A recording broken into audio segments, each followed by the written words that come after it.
Olá pessoas, eu sou Marília Araújo, biomédica, docente da ETR e essa é mais uma aula para a disciplina de Biologia 3. Nessa aula, damos continuidade à respiração celular, onde vamos ver o ciclo de Krebs e a cadeia transportadora de elétrons. Então, a respiração celular, como a gente viu, ela é composta de 3 etapas: a glicólise, o ciclo de Krebs e a cadeia respiratória, ou cadeia transportadora de elétrons, ou fosforilação oxidativa. Ela tem alguns nomezinhos. Todas querem dizer a mesma coisa e todas estão certas. Então, essas 3 etapas acontecem dentro da célula. Vamos entender por que respiração celular. Quando a gente respira, o que é que a gente faz? A gente inspira do meio onde a gente está oxigênio. Esse oxigênio vai para os nossos pulmões. Quando chega lá, faz troca gasosa nos capilares dos alvéolos pulmonares, segue para a corrente sanguínea, onde é distribuído para todos os tecidos e, consequentemente, todas as células.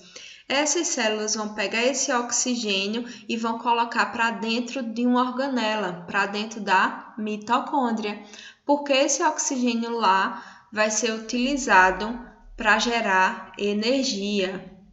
Então, quando a gente respira, a gente sabe que a gente inspira oxigênio e que a gente libera gás carbônico. No ciclo de Krebs, a gente vai ver como é essa liberação de gás carbônico. Então, vejam bem, quando a gente está realizando atividade física, nossos músculos necessitam de energia. Então, para que esse corpo se mantenha nutrido e execute suas funções, essa energia é sintetizada, é criada através da respiração celular. Então, por que é importante? Eu vejo muita gente dizendo assim: meu Deus, eu vou usar isso em quê na minha vida? Em tudo. Por quê? Se a gente não faz glicólise, ciclo de Krebs e cadeia respiratória, a gente não vive. Por quê? Oxigênio é vital por que o oxigênio é vital para o nosso corpo? Porque ele gera energia e nosso corpo só se movimenta, a gente só raciocina, a gente só anda, fala, faz digestão porque a gente tem energia. Então é por isso que o oxigênio é vital, porque ele gera energia para o nosso corpo. A gente vai entender como isso funciona agora. Então, a respiração celular é um conjunto de reações, onde a gente tem transformação dos nutrientes que vêm lá da nossa alimentação. Desses nutrientes, eu vou fazer o metabolismo, vou fazer o processamento desses alimentos e vou gerar fontes energéticas. Então, eu vou transformar carboidratos, lipídios em glicose. Para quê? Para transformar em ATP, NADs e FADs, ou seja, energia. Então, eu vou utilizar o oxigênio e vou liberar ou produzir CO2, gás carbônico. E calor, consequentemente, calor é energia. Então, a gente faz respiração celular porque eu tenho a presença de oxigênio quando a gente respira, inspirando o oxigênio, que vai ser utilizado aqui na mitocôndria para a gente gerar energia para manter o corpo vivo. Então, entra nutrientes, entra o oxigênio, sai CO2, o carbono na forma de CO2, calor e armazenamento de ATPs, de energia. Então, a respiração celular acontece em 3 etapas: a glicólise, o ciclo de Krebs e a cadeia respiratória. É importante saber que cada um acontece em um lugar e cada um tem um metabolismo. Glicólise, lembra que eu falei que ela acontece também na fermentação, é o que a gente tem em comum com as bactérias, ambos fazemos glicólise. Porém, elas só fazem glicólise, elas não seguem para as outras etapas. Essas outras etapas a gente consegue fazê-las porque a gente respira oxigênio. Então, a glicólise acontece no citoplasma das células e ela é anaeróbica, ou seja, sem presença de oxigênio. O ciclo de Krebs, que é a continuação da glicólise, ele acontece na matriz mitocondrial. Então, a glicólise é aqui pelo citoplasma e dentro já da mitocôndria acontece o ciclo de Krebs e ele é aeróbico, ou seja, ele ocorre na presença de oxigênio. A cadeia respiratória também acontece dentro da mitocôndria, porém nas cristas mitocondriais, e ele também é um processo aeróbico. Aqui temos um resuminho. Aqui eu tenho uma célula eucarionte, uma célula desenvolvida, que executa a respiração celular. Cada etapa da respiração celular, glicólise, ciclo de Krebs e cadeia respiratória. Lembrando que eles têm outros nomezinhos, né? Aqui a glicólise vocês podem encontrar aí nas literaturas também como via glicolítica. O ciclo de Krebs também é conhecido como ciclo do ácido cítrico, porque é o ácido que inicia o ciclo de Krebs. A cadeia respiratória também é conhecida como cadeia transportadora de elétrons ou fosforilação oxidativa, que a gente vai entender quando a gente vê hoje o processo da cadeia respiratória. Então, a glicólise acontece no citoplasma com a entrada nessa célula da glicose que veio da alimentação. Quando essa glicose entra, a célula prende ela, deixa ela presa dentro da célula. Como é que ela faz isso? Ela junta a glicose, uma molécula junta a glicose, o fosfato. Para isso eu gasto ATP. Então, eu gasto 2 ATPs no processo preparatório da glicólise. No final, eu vou gerar 2 piruvatos, que vai dar continuidade ao ciclo de Krebs. E vou gerar também NADH, que é uma molécula carregadora de energia, uma molécula carregada de energia. E vou gerar 4 ATPs, porém eu gasto 2 e tenho um saldo de 2. Então, se eu pergunto quantos ATPs são gerados na glicólise, 4. Qual é o saldo? 2, porque foram gastos 2. Então, os produtos finais da glicólise são o piruvato, os NADs e os ATPs. Depois que esse piruvato foi formado na glicólise, depois daqueles 10 processos que a gente estudou na via glicolítica ou glicólise, ele vai entrar dentro da mitocôndria. Para quê? Para dar continuidade à respiração celular com o ciclo de Krebs. Então, ele estava no citoplasma e agora ele vai entrar dentro da mitocôndria. Na mitocôndria, a gente tem a matriz mitocondrial e a gente tem as cristas mitocondriais, que são essas aqui, essas ondinhas. Então, todas essas cristas aqui têm várias proteínas que vão realizar aqui a cadeia respiratória que a gente vai ver hoje também. E o ciclo de Krebs acontece aqui na matriz mitocondrial.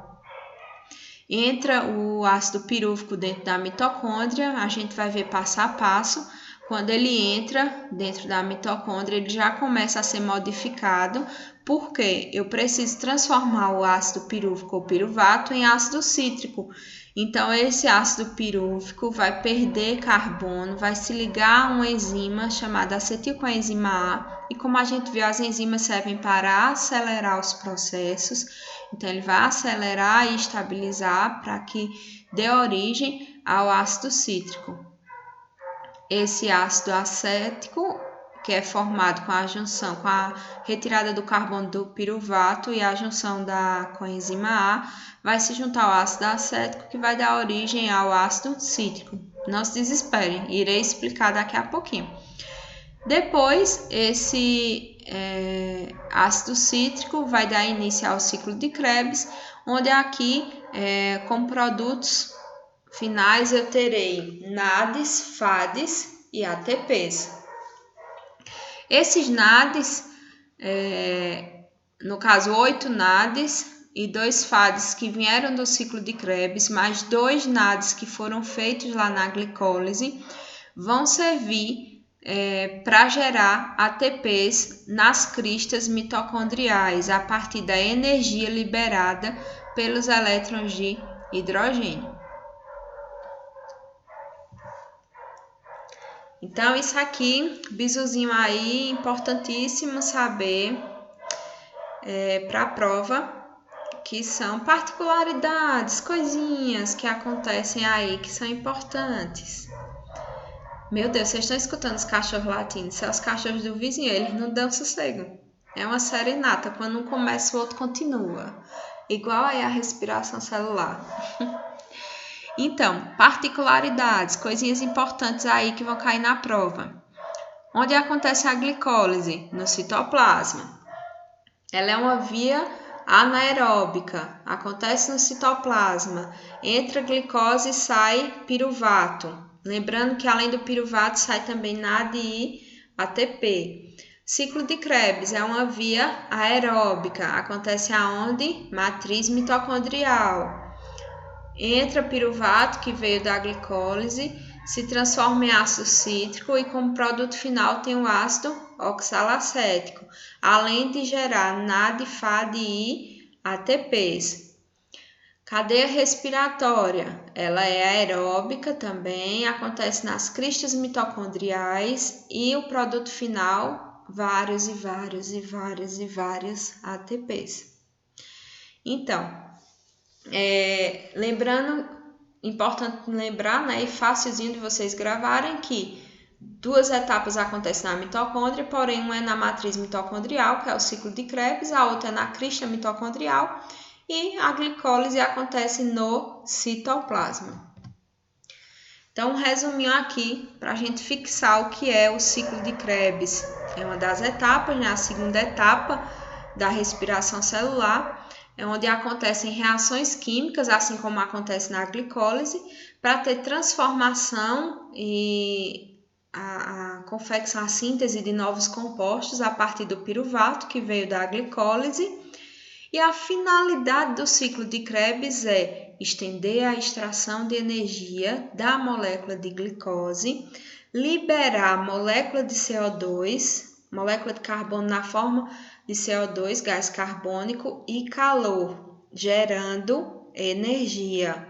Vamos entender isso.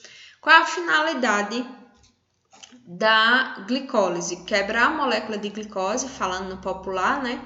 Quebrar a molécula de glicose para gerar moléculas carregadoras de energia e ácido pirúvico, certo? Para quê? Para dar continuidade ao ciclo de Krebs e a cadeia respiratória. Qual é a função do ciclo de Krebs? Prolongar a extração de energia.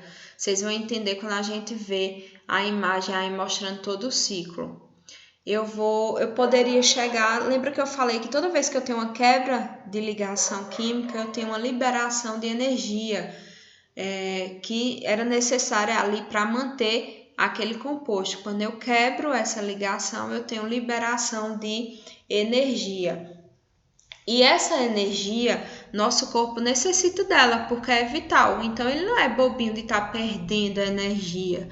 Então, se eu quebrasse todas as ligações de uma vez, eu não teria como captar toda essa energia. Então, eu vou quebrando de pouquinho, ligação por ligação, e vou armazenando essa energia para que não haja desperdício, certo?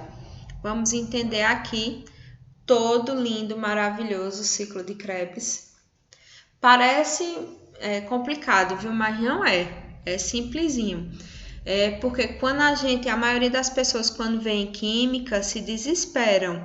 Química tem muitos detalhes, porém não é nada difícil não, é só você entender o raciocínio, certo? Vamos lá. Eu tenho aqui um ácido pirúvico, aqui eu tenho a minha mitocôndria, aqui a imagem de trás, é uma mitocôndria. Vamos dizer que essa parte branca é o citoplasma. Então, minha glicólise aconteceu aqui no citoplasma, me gerou um ácido pirúvico e esse ácido pirúvico tem que entrar dentro da mitocôndria. Por que ele tem que entrar na mitocôndria? Porque ele tem que realizar ciclo de Krebs e depois os produtos dele tem que realizar cadeia respiratória, para que a gente tenha vários ATPs. Então, para isso, lembra que a glicose entrou dentro da célula, então agora o ácido pirúvico vai entrar dentro da mitocôndria. Então, ele passa pela membrana da mitocôndria, né? Entra dentro da mitocôndria e, mais precisamente, na matriz mitocondrial, que é essa parte daqui. Essa que é umas ondinhas, são as cristas mitocondriais, que a gente vai ver mais na frente, certo? Porém, ele entra aqui na membrana, né? Na matriz mitocondrial. Na hora que esse ácido pirúvico entra, ele dá de cara com a coenzima A. E essa coenzima A quer participar da brincadeira, então ela quer entrar nessa molécula de ácido pirúvico. Só que para que uma entre, outra tem que sair. Não pode ficar as duas na mesma molécula. Então, o ácido pirúvico que veio da glicólise, que estava no citoplasma, entrou dentro da mitocôndria. Quando entrou, vai ter que perder aí um carbono para que no lugar dele entre a acetil. Entre a coenzima A. Então, eu tenho um ácido pirúvico, vou quebrar uma ligação desse ácido pirúvico para liberar esse carbono que vai sair na forma de CO2. Quando eu quebro essa ligação para esse carbono sair, eu estou liberando energia de hidrogênios. Qual é a molécula que ama hidrogênio? NAD ou FAD, que FAD vocês não conhecem ainda, vão ser apresentados a ela nesse processo aqui. Então, a molécula que ama um hidrogênio bem carregadozinho aí é o NAD, é uma paixão louca pelo hidrogênio potente. Então, na hora que ocorre a quebra de ligação, esse hidrogênio é liberado, né? Pela quebra da ligação é liberada essa energia na forma de hidrogênio. Então, o NAD que estava lá dando sopa pela mitocôndria já reconhece o hidrogênio e cola nele. Opa, tô aqui. Chega junto, cola nele. Então, eu tinha uma molécula descarregada dando sopa na mitocôndria. Na hora que eu quebrei a ligação aqui do ácido pirúvico, esse hidrogênio vai se encontrar com o NAD, que é louco apaixonado pelo hidrogênio. Na hora que o NAD se encontra com o hidrogênio, ele vira uma molécula carregada, chamada de NADH. Igual a gente viu lá na glicólise. Então, eu tinha um NAD descarregado, fraquinho. Quando viu o hidrogênio, se apaixonou, se encontrou com ele e virou NADH, bem potente. Uma molécula dessa de NAD, no futuro, ela vai gerar 3 ATPs. Então, ela é uma molécula bem carregada. Lembrando que, qual é a força, qual é a energia do NAD? Vem do hidrogênio. Qual é a energia do ATP? Vem do fosfato. Lembre-se disso. Então, vamos fazer um resumão aqui dessa fase preparatória. Lembram lá que a gente teve uma fase preparatória na glicólise? Pois eu tenho agora uma fase preparatória no ciclo de Krebs. Então, qual é ela? Meu ácido pirúvico entrou dentro da mitocôndria, encontrou a coenzima A. Para que a coenzima A se ligasse a ele teve que soltar um carbono. Para que esse carbono fosse liberado na forma de gás carbônico, eu tive que quebrar a ligação que prendia ele. Quando eu quebrei essa ligação, eu liberei hidrogênio, que formou o NADH, certo? Então, agora o ácido pirúvico tinha 1, 2, 3 carbonos, agora ele só tem 2, porque um foi liberado, certo? Nessa liberação, eu formei NAD+. Quando esse carbono foi liberado, então ficou espaço livre aí para a entrada da coenzima A. Lembrando que enzima A acelera as reações, então por isso que a molécula queria que ela entrasse, para acelerar as reações.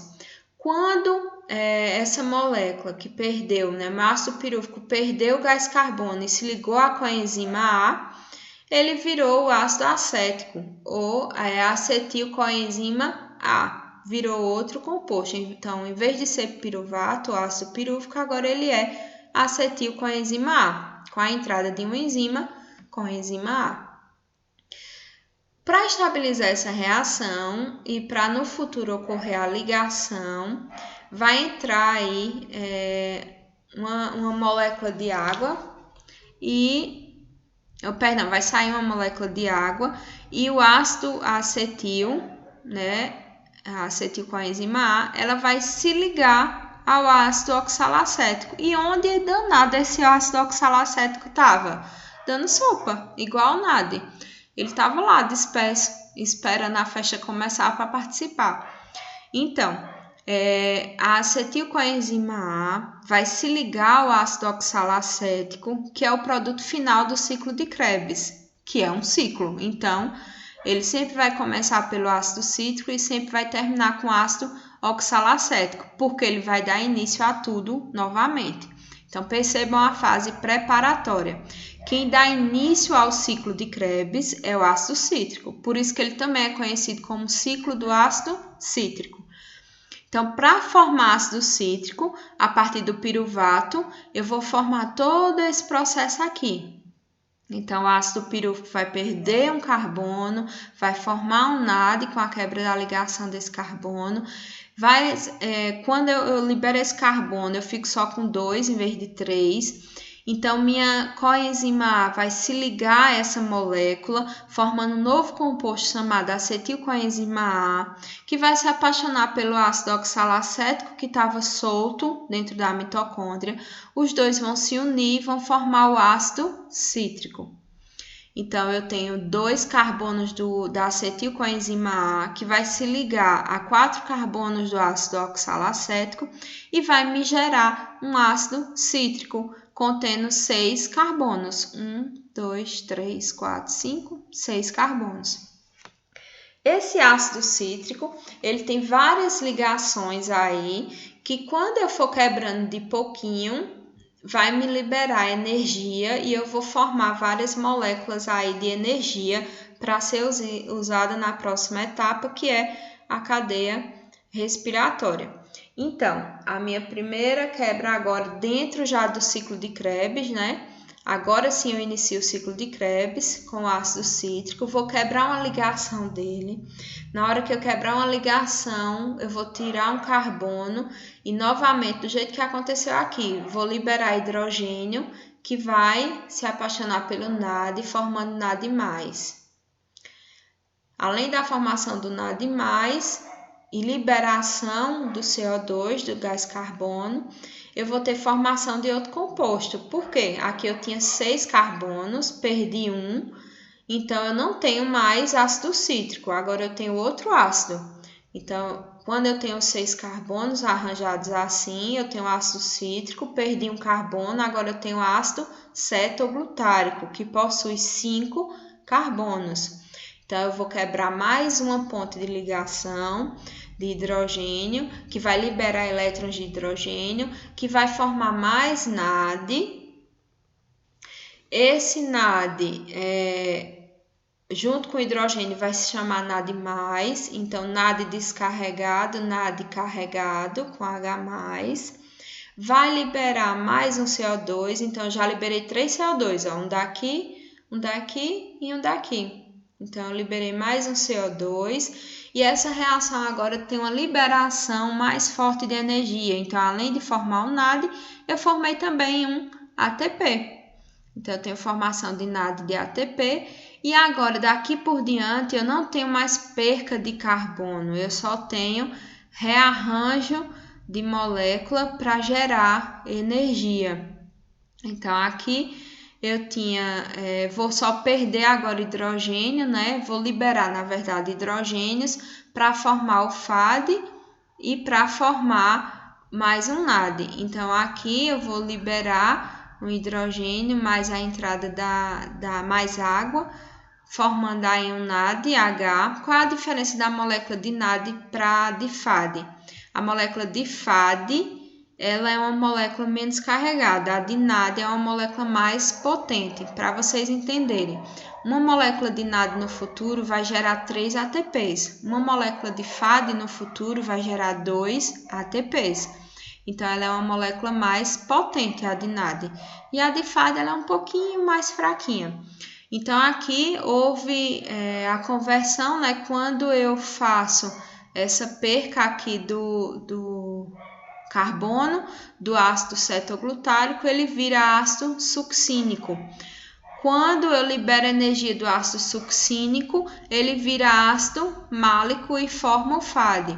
Quando o ácido málico libera energia, né, de hidrogênio, ele forma um NAD e se transforma em ácido oxalacético. Então, ocorrem aí as quebras de ligações e rearranjo das moléculas para formar de novo o ácido oxalacético. Por quê? Porque isto é um ciclo. Então, ele começa e termina sempre igual. Então, esse ácido oxalacético, mais uma vez, vai ser usado para se ligar com outro piruvato que vai chegando, e assim vai acontecendo várias e várias e várias vezes no nosso corpo, nas nossas células.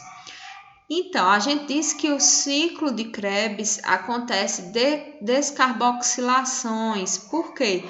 Descarboxilação é a retirada de um carbono, a liberação de carbono. E aqui ocorrem 3 liberações de gás carbônico, né? De carbono na forma de CO2, então gás carbônico. Então, a gente respira e libera gás carbônico. Isso tudo acontecendo na matriz mitocondrial. Agora, vamos fazer aí um breve resumo de todas as etapas do ciclo de Krebs. Lembrando que vocês não precisam passar por todas elas, é só entender essa imagem aí que já terão entendido tudo. Aqui é só para facilitar o estudo de vocês. Então, o ciclo de Krebs, eu tenho uma fase preparatória e uma fase compensatória, né, igual lá na glicólise. Aqui, na minha fase preparatória do ciclo de Krebs, eu tenho a entrada do piruvato dentro da mitocôndria, tenho a preparação para transformar ele no ácido cítrico, que vai dar início ao ciclo de Krebs. Então, aqui eu tenho o piruvato, que vai se ligar à acetilcoenzima A, formando ácido acético ou acetil, que quando se ligar à coenzima A, ele vai se transformar a acetilcoenzima A, que depois ele vai se transformar vai se ligar no ácido oxalacético e vai formar o ácido cítrico. A partir daí eu tenho percas de carbono e transformações até chegar ao ácido oxalacético novamente. Então, vamos fazer um resumão. Entre o piruvato, perde um carbono, né? Se liga vira ácido acético, se liga a acetilcoenzima A, se liga depois ao ácido oxalacético que estava dando sopa, vira ácido cítrico, o ácido cítrico perde carbono, vira cetoglutárico, que perde carbono, vira succínico, que libera energia, vira málico, que libera hidrogênio, vira oxalacético. Então, eu tenho uma fase do ciclo de Krebs que inicia no ácido cítrico e termina no ácido oxalacético, e tem a fase preparatória que começa no piruvato, né, até gerar ácido cítrico. Aqui é a primeira etapa, é um resuminho. Eu tenho o ácido pirúvico ou piruvato, entra na mitocôndria, passa pela dupla camada da mitocôndria, né, por essa membrana da mitocôndria, vai perder lá o gás carbônico, se juntar com a enzima A, formando acetil-CoA ou acetil-coenzima A, e gerando aí 2 NADs. Porque lá na imagem a gente só vê um. Lembra que piruvato entra de 2? Foi produzido 2 na glicólise, então tudo vem de 2. Lá a gente está vendo um, mas aquele processo está acontecendo paralelo em dobro. Na segunda etapa, a enzima, a coenzima A, né, se solta do acetil, ganha uma molécula de água e se liga ao ácido oxalacético que estava livre, formando aí o ácido cítrico. Na terceira etapa, ocorre o início do ciclo de Krebs, porque eu já tenho ácido cítrico e é ele que dá início. Ele vai perder um carbono, dando origem a mais um ácido, liberando energia pelas quebras de ligação de pontos de hidrogênio, gerando aí o ácido cetoglutárico e gerando NAD. Na quarta etapa, eu vou ter o ácido cetoglutárico, que vai perder mais um carbono, se transformando em ácido succínico. É a última perca aí de carbono, que vai liberar energia de pontos de hidrogênio, né? Liberando elétrons aí de hidrogênio, e vai formar, além do ácido succínico, vai gerar ATP e vai gerar NADH. Na quinta reação, o ácido succínico ganha uma molécula de água, ocorre aí uma hidratação, gerando energia para formar molécula carregadora ou transportadora de energia, que é o FAD, e gerando o ácido málico. A sexta etapa, o ácido málico é desidrogenado, ou seja, perde o hidrogênio, se transformando assim em ácido oxalacético e liberando energia para a formação de NAD. Do ácido succínico, lembrando, ao ácido oxalacético, não ocorre mais perda de carbono, e sim conversão de um ácido em outro, permanecendo com 4 carbonos até o fim. Agora, encerramos aí o ciclo de Krebs e damos início à cadeia respiratória, também conhecida como fosforilação oxidativa ou cadeia transportadora de elétrons. É a terceira etapa, né, da respiração celular, ocorre nas cristas mitocondriais, ela é aeróbica, ocorre na membrana interna da mitocôndria, e nessa etapa os elétrons que a gente obteve aí, as moléculas energéticas de NAD e FAD, serão utilizadas aí, a partir do átomo de hidrogênio, né, serão utilizadas para gerar ATP. Aqui eu tenho um esquema mostrando como é a cadeia respiratória. Por que a cadeia respiratória é conhecida como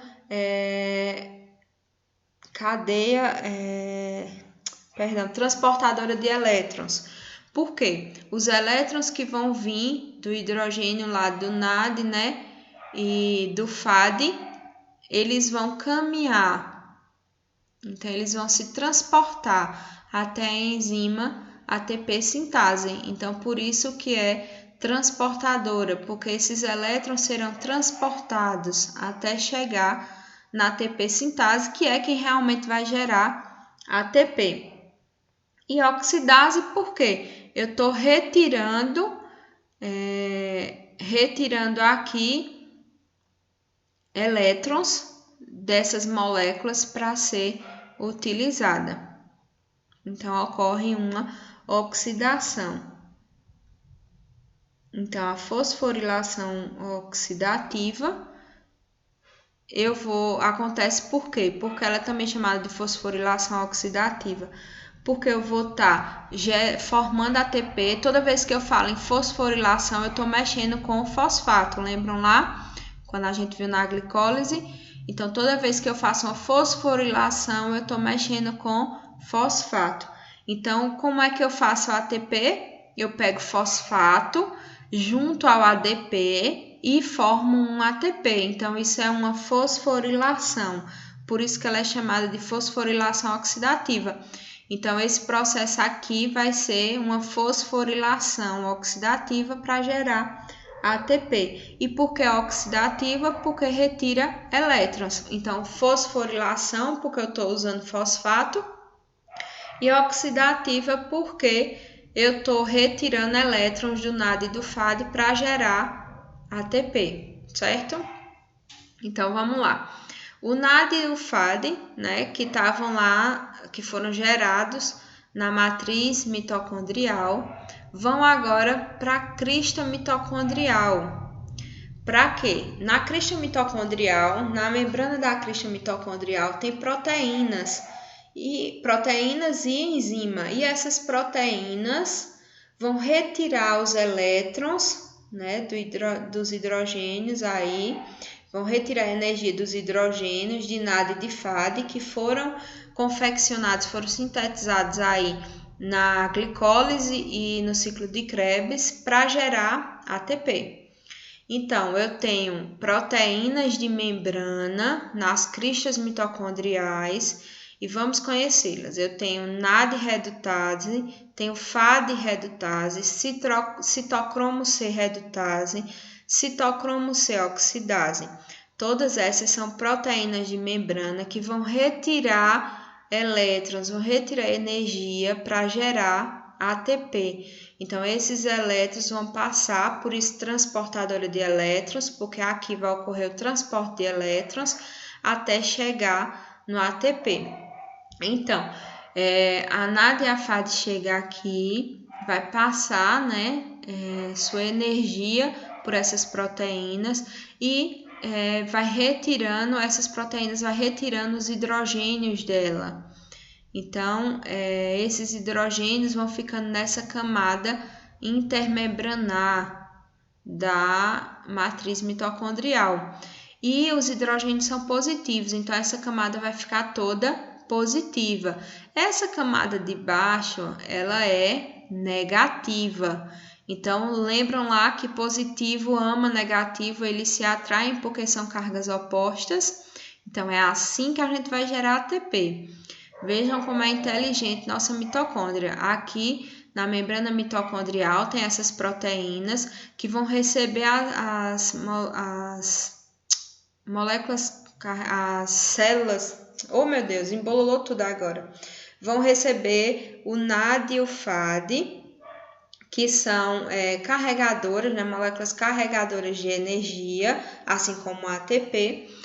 E esse NAD e FAD vão ser transportadas através dessas proteínas, né, nessa membrana da crista mitocondrial, e cada vez que ela passar por uma proteína dessas, ela vai retirar aí os hidrogênios. Esses hidrogênios vão ser lançados para esse espaço intermembrana, para depois virem aqui para a enzima ATP sintase. Então, todos os hidrogênios vão ser retirados do NAD e do FAD e vão para esse espaço aqui intermembranar, entre as membranas, né, da crista mitocondrial. E depois esse NAD vai voltar lá para a mitocôndria descarregado para ser carregado novamente em outro processo e trazer novamente hidrogênios para cá.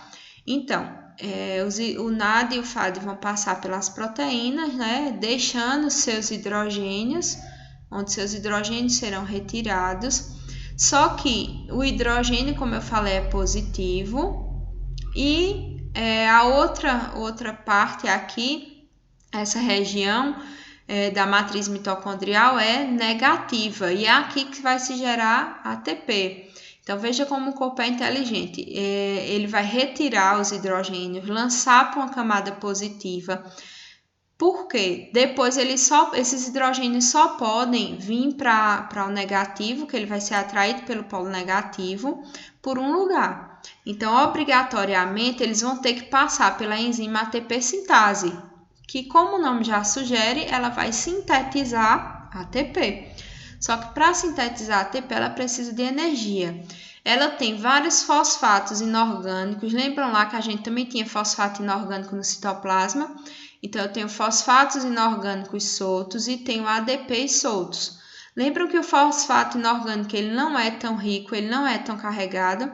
Então, esses hidrogênios vão fornecer energia para carregar esse fosfato inorgânico, transformar ele num fosfato potente para se juntar ao ADP e gerar ATP. Então, vejam como é um processo bem esquematizado.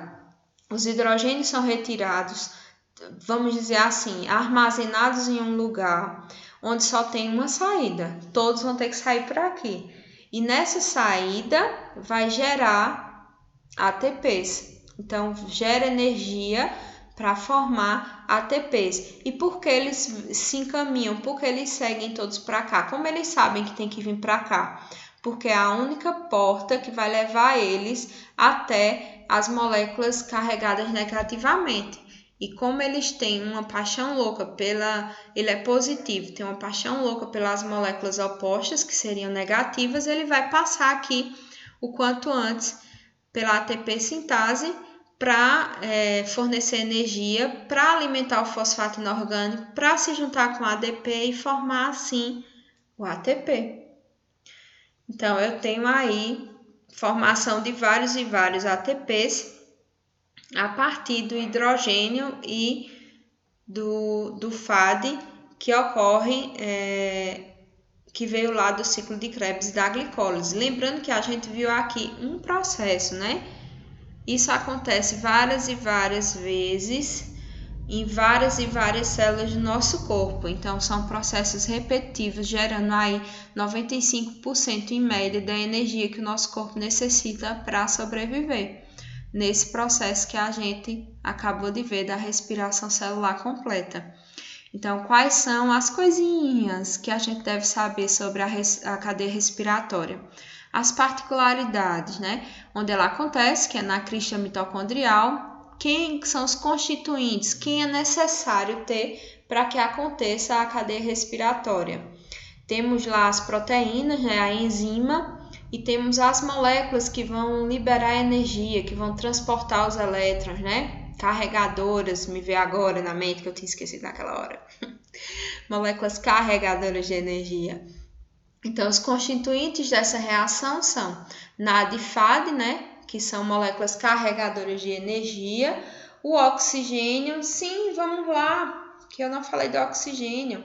O oxigênio aqui, ele vai tá esperando para se ligar, que o oxigênio, né, carga oposta, vai se ligar com o hidrogênio. Então, por isso que os hidrogênios vão ser transportados, né, e eles só vêm por esse sentido, porque eu tenho um oxigênio aqui esperando por eles. Então, eles são apaixonados pelo oxigênio, então ele passa por todas as proteínas até chegar no oxigênio. E com isso ele forma uma molécula de água que é utilizada no nosso corpo e aqui libera os hidrogênios. Perdão, aí por ter esquecido essa molécula de água, essas. Então, eu preciso de NAD e FAD, que são as moléculas carregadoras de energia, do oxigênio, né, que é para que os hidrogênios sejam transportados. Preciso das proteínas, citocromo C redutase, citocromo C oxidase. Temos aí FAD redutase, né, NAD e FAD redutase, citocromo C redutase, citocromo C oxidase e ATP sintase. Completem aí, ó, que eu esqueci de colocar NAD e FAD redutase. E o produto final são ATPs. Então, após gerar os ATPs, né, após doar energia para se formar os ATPs, os NADs descarregados voltam para a glicólise, né, e para a mitocôndria para renovar todo esse processo novamente. Os ATPs, que são produzidos, serão liberados para fora da mitocôndria para também serem usados lá. Lembram que no início da glicólise a gente usa 2 ATPs, então por isso que eu tenho ATPs soltos no meu citoplasma.